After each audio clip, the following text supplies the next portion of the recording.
ശിവപാർവതിമാരുടെ പുത്രനായ സുബ്രഹ്മണ്യന്റെ ഏറ്റവും പഴക്കം ചെന്ന ക്ഷേത്രങ്ങളിലൊന്നാണ് തമിഴ്നാട്ടിലെ പഴനിയിലുള്ള പഴനി മുരുകൻ ക്ഷേത്രം അഥവാ പഴനി ശ്രീ ദണ്ഡായുധപാണി ക്ഷേത്രം. ദണ്ഡം പിടിച്ചുകൊണ്ട് നിൽക്കുന്ന മുരുകന്റെ പ്രതിഷ്ഠയുള്ള ക്ഷേത്രമായതുകൊണ്ടാണ് ഈ ക്ഷേത്രം ദണ്ഡായുധപാണി ക്ഷേത്രം എന്ന് അറിയപ്പെടുന്നത്. എന്നാൽ ഇതുകൂടാതെ ഈ പഴനിയാണ്ടവ പ്രതിഷ്ഠയിൽ നമ്മുടെ കണ്ണുകൾ കൊണ്ട് കണ്ട് മനസ്സിലാക്കാൻ പറ്റുന്നതിലപ്പുറം ഒരു വലിയ സവിശേഷത ഒളിഞ്ഞിരിക്കുന്നു. എന്താണ് ആ വലിയ സവിശേഷത എന്ന് നമുക്കൊന്ന് നോക്കാം.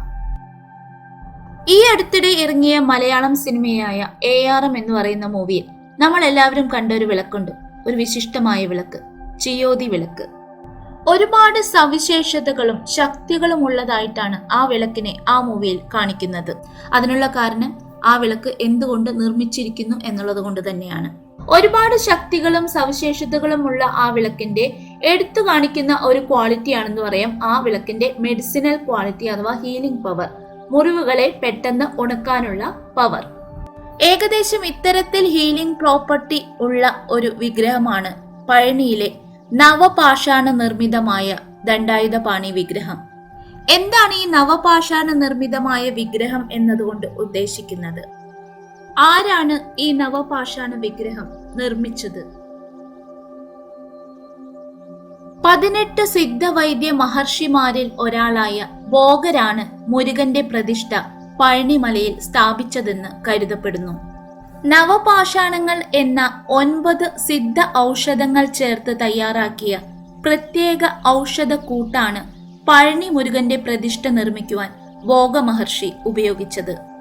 നവപാഷാണം എന്ന് പറയുമ്പോൾ ആ വാക്കിൽ നിന്ന് തന്നെ നമുക്ക് മനസ്സിലാക്കിയെടുക്കാൻ പറ്റുന്ന ഒരു വിഷയം എന്ന് പറയുന്നത്, നവം എന്ന് പറഞ്ഞാൽ 9 എന്നാണ് അർത്ഥം. അതുപോലെ പാഷാണം, പാഷാണം അഥവാ ഭാഷാണം എന്നും പറഞ്ഞു വരുന്നുണ്ട്.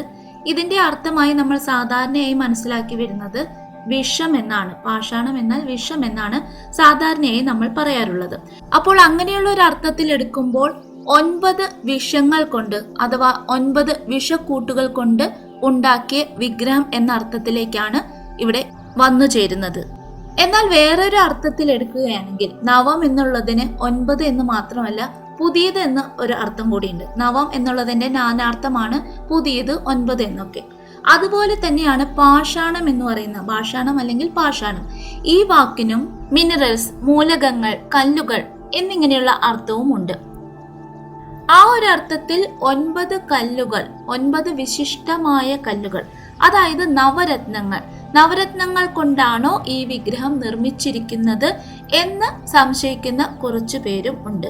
എന്നാൽ അങ്ങനെയല്ല, 9 ഔഷധ സിദ്ധിയുള്ള വിഷമൂലകങ്ങൾ കൊണ്ട് തന്നെയാണ് ഈ വിഗ്രഹം നിർമ്മിച്ചിരിക്കുന്നത് എന്നതിനാണ് കൂടുതൽ പേരും വിശ്വസിക്കുന്നതും അതിനാണ് കൂടുതൽ തെളിവുകൾ ഉള്ളതും.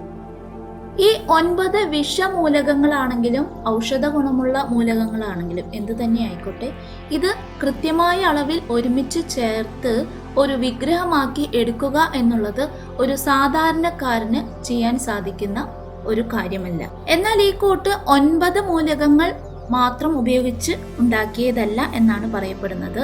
പ്രാരംഭഘട്ടത്തിൽ അദ്ദേഹം 4448 ഔഷധ സസ്യങ്ങൾ ഉപയോഗിക്കുകയും 81 സഹപ്രവർത്തകരുടെ അല്ലെങ്കിൽ സഹായികളുടെ സഹായത്തോടെ 81 പാഷാണങ്ങൾ തയ്യാറാക്കുകയും ചെയ്തു. ഇതിന്റെ ഫലമായി 9 മിശ്രിതങ്ങൾ ഉണ്ടാകുന്നു. ഇവയെയാണ് നവപാഷാണങ്ങൾ എന്ന് വിളിക്കുന്നത്.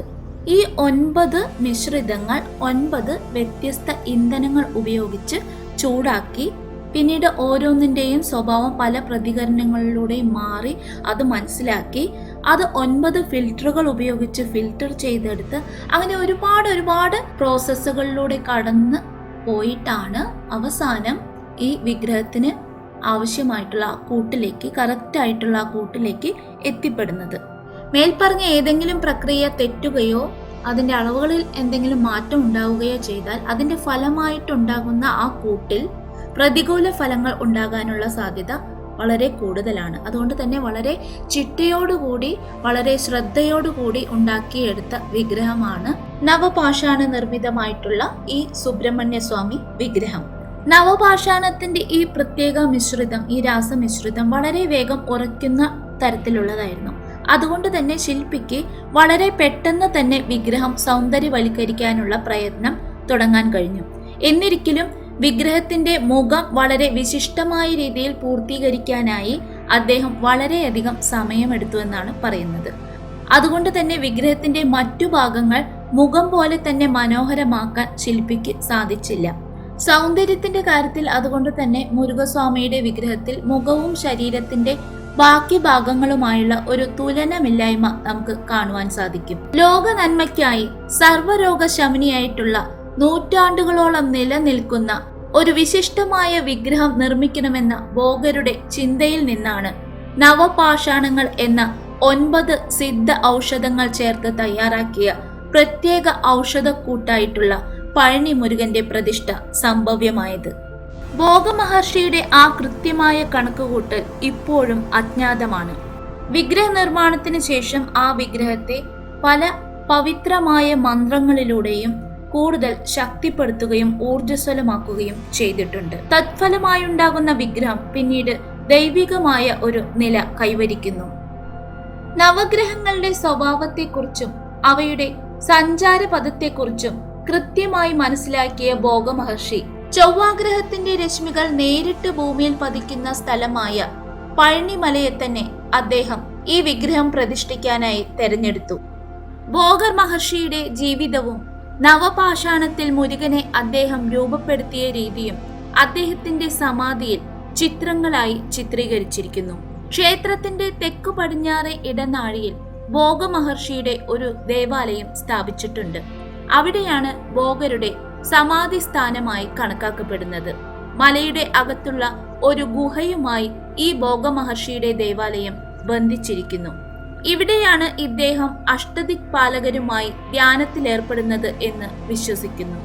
ഭോഗമഹർഷി നിർമ്മിച്ച അതിവിശിഷ്ടമായ ഈ ദണ്ഡായുധപാണി വിഗ്രഹത്തിൽ സ്പർശിക്കുന്ന ഏതൊരു വസ്തുവിനും രോഗശാന്തി നൽകാനുള്ള കഴിവ് ലഭിക്കുമെന്ന് പറയപ്പെടുന്നു. ഈ പ്രതിഷ്ഠയിൽ അഭിഷേകം ചെയ്യുന്ന ജലവും പാലും പഞ്ചാമൃതവും ചന്ദനവുമെല്ലാം സർവ്വരോഗശമനിയായി ഭക്തർ കരുതുന്നു. ഈ വിഗ്രഹത്തിൽ തട്ടിവരുന്ന കാറ്റിനും വെളിച്ചത്തിനും പോലും രോഗങ്ങളെ ശമിപ്പിക്കാനുള്ള ശക്തിയുണ്ടെന്നാണ് ഭക്തർ വിശ്വസിച്ചു പോരുന്നത്.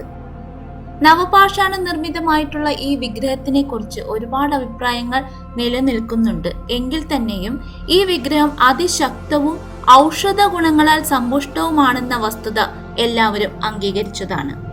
നിർമ്മിതിയുടെ പ്രത്യേകത കൊണ്ട് ഈ വിഗ്രഹം എപ്പോഴും ഉയർന്ന താപനിലയിലാണ്.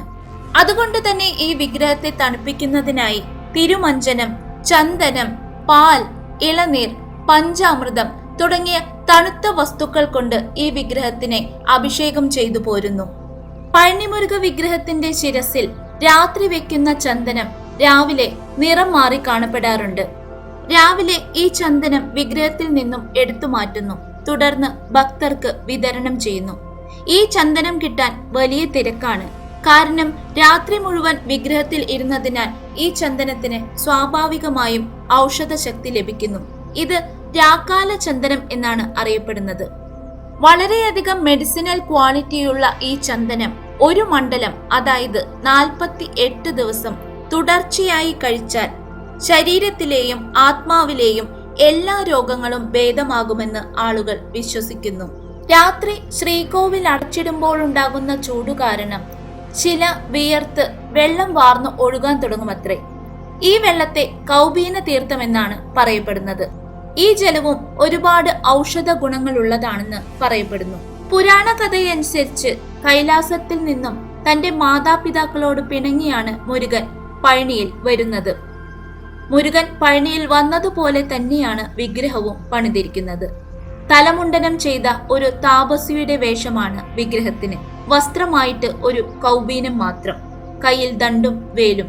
ഇതിൽ നിന്നുമാണ് ബാലദണ്ഡായുധ പാണി എന്ന പേര് മുരുകന് കിട്ടിയത്. തുടർച്ചയായുള്ള ധാരയും അഭിഷേകവും മൂലം വിഗ്രഹത്തിന് ചെറിയ തേയ്മാനം സംഭവിച്ചിട്ടുണ്ടെന്നും അതുമൂലം കുടിയിരിക്കുന്ന ചൈതന്യം കുറഞ്ഞുകൊണ്ടിരിക്കുകയാണെന്നും കുറെ ഭക്തരെങ്കിലും വിശ്വസിക്കുന്നു. എന്നാൽ പുരോഹിതരും കുറെ ആളുകളും ഇതിൽ യാതൊരു സത്യവുമില്ലെന്ന് പറയുകയുണ്ടായി. അവർക്ക് വിഗ്രഹത്തിൽ യാതൊരു മാറ്റവും കാണാൻ കഴിഞ്ഞില്ലത്രേ. എന്നാൽ പിന്നീട് ദൈവപ്രശ്നങ്ങൾ കാരണവും മറ്റും പുതിയൊരു വിഗ്രഹം പ്രതിഷ്ഠിക്കാൻ തീരുമാനമായി. മാത്രമല്ല, അഭിഷേകങ്ങളിൽ ചിലത് നിർത്തുവാനും തീരുമാനമായി. ഇത് വിഗ്രഹം ദ്രവിച്ചു പോകുന്നത് തടയുമെന്ന് വിദഗ്ധർ പറഞ്ഞു. 2004 ജനുവരി 27-ന് 100 കിലോഗ്രാം ഭാരമുള്ള പുതിയ വിഗ്രഹം പ്രതിഷ്ഠിച്ച് ആരാധന തുടങ്ങിയെങ്കിലും ഭക്തരുടെ കടുത്ത എതിർപ്പിനെ തുടർന്ന് പഴയ വിഗ്രഹത്തിൽ തന്നെ ആരാധന തുടരാൻ തീരുമാനിക്കുകയായിരുന്നു.